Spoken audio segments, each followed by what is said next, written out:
Good morning, everyone. It's Rachel.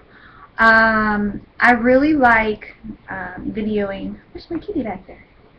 It's Mama Kitty. Shouldn't have a name. We never named her. Her name is Kitty. But anyways, I like videoing my blogs because I have such a hard time putting my thoughts down on paper where I can speak them more clearly. That's one of my gifts I've come to realize in getting to learn more about myself. And I also learned that when I write my next book, I shall have a ghostwriter, just because that's one of those things that they come to me so fast that I can't keep up with them. Don't they know I'm writing a blog right now?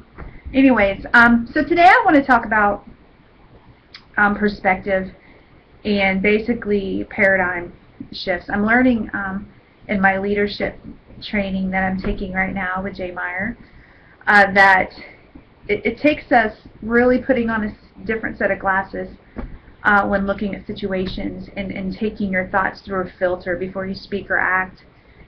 And for me, it's realizing that there's a very, very small percentage of people that invest in themselves the way that my husband and I do, and in the way that my mentors do. Meaning, we spend a lot of time, in the Word every morning. I spend a lot of time reading books, like personal development books, and so it's really important. And speaking of, this is kind of the book I'm doing right now, and this is the workbook. But one of the things that stuck out to me was basically the principle of balance, and it says everyone is a house with 4 rooms: physical, mental, emotional, spiritual. Unless we go into every room every day, even if we only keep it air, we're not a complete person. And that is just so true. I've just learned that about my own personal development. And I have to remember that when situations arise, like when people, those people that don't do, what I do in personal development, they just don't know any better. And it takes me really stopping and thinking about putting on a different set of glasses, letting it go through the filter, and realizing that they just don't know any better.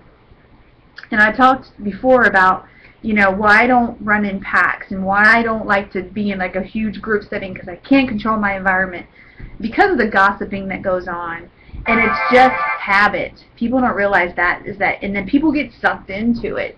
And, it's just kind of like a bad habit that happens. And one thing that I know about myself, and one of the reasons I was good in personal training, is because for me it was more than just working people out. It was pouring into people and being that sounding board for people. People knew that they could tell me anything and it wouldn't go any further. And I mean, I'm taking some stuff to my grave, I just want to tell you.